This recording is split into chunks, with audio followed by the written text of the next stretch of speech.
Kemudian di ayat berikutnya, wa yabqa wajhu rabbika dzul jalali wal ikram. Maka yang kekal adalah wajah Tuhanmu yang memiliki kebesaran dan kemuliaan. Nah, ini yang menarik. Kita hidup itu menginginkan sebuah kebesaran, kita menginginkan kemuliaan, dan semuanya diberikan oleh orang lain. Nggak mungkin kan kalau misalnya kita bersekolah kemudian ijazahnya kita buat sendiri, atau kita pengen berprestasi kemudian bintangnya kita taruh sendiri. Tidak menarik. Harusnya apa? Harusnya orang lain yang memberikan.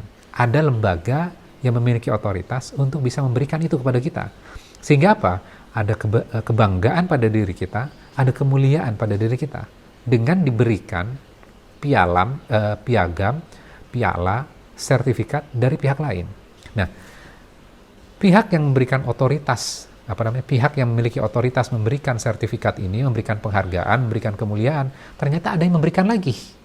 Ketika mereka sudah pensiun, maka mereka tidak memiliki otoritas. Dan rupanya semua itu yang memberikan adalah Rabb kita, Allah kita. Maka semua keistimewaan, kemuliaan, kebesaran, posisi kita, kedudukan kita sekarang, dalam kehidupan kita, ternyata ada yang memberikan. Dan semuanya akan kembali kepada Allah. Dan Allah yang memiliki kebesaran dan kemuliaan. Makanya di ayat ini, wa yabqa wajhu rabbika dzul jalali wal ikram. Fabi ayyi ala ya rabbikuma tukadziban. Kemudian berikutnya, yas'aluhu man fis samawati wal ard kulla yaumin huwa fi sya'n. Akan meminta kepada Allah, man, dari fis sama, di langit, wal ard, dan di bumi. Jadi semua di langit dan di bumi akan meminta kepada Allah. Kulla yaumin, setiap hari, huwa, dia Allah, fi sya'n, berada dalam kesibukan. Jadi karena semua meminta kepada Allah, Allah sangat sibuk sekali. Setiap harinya Allah sibuk sekali. Nah, sekarang kita lihat ayat ini. Allah mengatakan semua meminta kepada Allah. Kita berpikir, kalau diri kita Muslim, orang yang beragama, orang yang taat, pasti meminta kepada Allah. Kemudian kita berpikir, kalau orang-orang yang tidak percaya tentang agama, tidak percaya dengan Tuhan, apakah mereka meminta kepada Tuhan kita? Katanya di sini adalah menjelaskan setiap yang di langit dan di bumi meminta kepada Allah. Kemudian Allah dalam kesibukan untuk memenuhi permintaan itu. Orang-orang ateis ketika mereka membenci, kemudian sampai melecehkan Tuhan, meledek Tuhan, membuat mainan joke kaitannya dengan Tuhan, ketika mereka melakukan itu, lisannya mengucapkan itu, atau actionnya melakukan yang membuat yang melecehkan Tuhan, maka ketika saat bersamaan tenggorokannya merasakan sebuah kehausan, tenggorokannya meminta kepada Tuhannya untuk diberikan air minum. Ketika dia melakukan melecehkan Tuhannya, jantungnya juga meminta untuk terus dipompa. Ini kan ada baterainya ya, ada waktunya, dan Allah terus menjawab permintaan-permintaan dari makhluknya ini. Jadi sesungguhnya setiap manusia, setiap makhluk yang di bumi, yang di langit dan di bumi meminta kepada Allah, dan Allah dalam kesibukan. Fabi ayyi ala ya rabbikuma tukadziban. Sanafru lakum ayyuhats tsaqalan. Kemudian Allah mengatakan, kami akan bertindak, kami akan mengawasi lakum, terhadap kalian semua, tidak ada pengecualian. Ayyuhats tsaqalan, wahai manusia dan jin. Nah, yang menarik di sini, kita lihat hubungannya dengan ayat sebelumnya. Kalau ayat sebelumnya Allah mengatakan setiap hari Allah dalam kesibukan. Supaya bisa memahami itu, saya berikan sebuah analogi. Analoginya sederhana. Ketika kita di sekolah dulu, ketika kita sudah selesai ujian, guru kita biasanya setelah selesai ujian, mengecek hasil ujian dari murid-muridnya.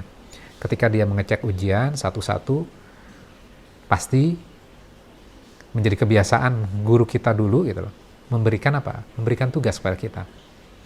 Ketika kita mengerjakan tugas, karena kita melihat guru kita dalam kesibukannya, biasanya kita saling ngobrol dengan teman-teman kita. Kita ngobrol dengan teman-teman kita, dan rame akhirnya. Gurunya merasa terganggu, kemudian murid-murid, anak-anak, tolong diam. Diam sesaat biasanya. Setelah itu apa? Rame lagi. Setelah rame lagi, diingatkan lagi. Kemudian guru ini berpikir. Dia melihat anak yang paling rame, kemudian dia memanggil. Arif, setelah pelajaran ini, nanti kamu ke ruangan saya. Arif akan kaget nggak? Dia akan kaget. Loh, Bu Guru ternyata memperhatikan saya. Dan saya yang paling rame. Kemudian teman-teman yang lain yang melihat ini semuanya, mereka juga kaget. Ternyata Bu Guru memperhatikan kita. Pasti Bu Guru juga akan mengawasi kita. Sehingga apa? Murid-murid ini terdiam. Nah, sekarang kita lihat. Kembali lagi kepada ayat ini. Analogi tadi, kita pakai sekarang. Kulla yaumin huwa fi sya'an. Allah dalam kesibukan. Kita merasa bahwa, wah Allah kan dalam kesibukan. Kita kan hanya sebagian kecil makhluk Allah di atas permukaan bumi, itu kan bagian yang kecil saja. Kalau kita melakukan perbuatan salah, perbuatan maksiat, pasti Allah nggak akan lihat. Allah sibuk kok. Kita ini apa? Kita kan cuman hamba yang kecil saja. Maka Allah mengatakan, sanafuru lakum ayyuhats tsaqalan. Kami akan memperhatikan kamu semuanya. Jadi tidak ada alasan untuk kita. Allah sedang sibuk, nggak ngurus kita. Allah langsung berikan perhatian kepada kita, akan mengawasi setiap diri kita. Semuanya, tidak ada pengecualian. Jadi kan ini membuat kita berhati-hati. Ketika diingatkan seperti ini, fabi ayyi ala'i rabbikuma tukadziban. Kemudian kita lanjutkan. Ya ma'syaral jinni wal insi in istata'tum an tanfudhu min aqtaris samawati wal ardi fanfudhu. Wahai golongan jin dan manusia. Jadi yang ditantang duluan adalah jin, kemudian manusia. In istata'tum. Jika kalian mampu, an tanfudhu, bahwa kalian bisa menembus min aqtaris samawat, bisa menembus penjuru langit, wal ard, dan bumi, fanfudhu, maka tembuslah. La tanfuduna illa bisultan. Kalian tidak bisa menembusnya kecuali dengan kekuatan. Nah, salah satu tafsir yang menarik kaitannya dengan ayat ini, dengan melihat korelasi sebelumnya. Ayat ini kaitannya ketika kita di akhirat kelak. Ketika dalam sebuah pengadilan Allah gitu loh.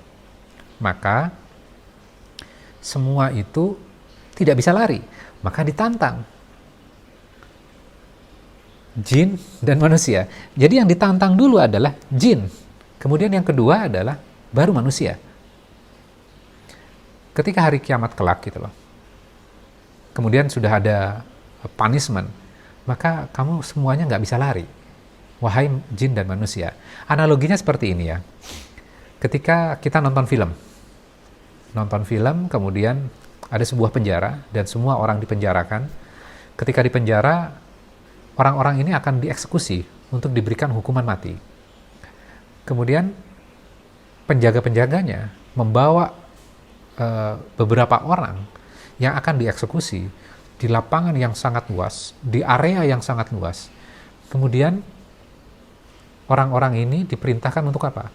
Kamu lari secepat-cepatnya, saya kasih waktu selama 3 menit. Kamu lari secepat-cepatnya. Kalau kamu mampu lari dan tidak terlihat oleh kami, dan kami tidak bisa menembak kalian, maka kalian bebas. Kalau tidak, kami akan menembak kalian. Kemudian setelah mereka lari, udah 2,5 menit, kemudian penjaga-penjaga itu dengan menggunakan toa. Hei, kalian masih terlihat dari sini. Lari lebih kencang. Kami akan tembak. Nah pertanyaannya, kenapa penjaga-penjaga tadi mengucapkan hal tersebut?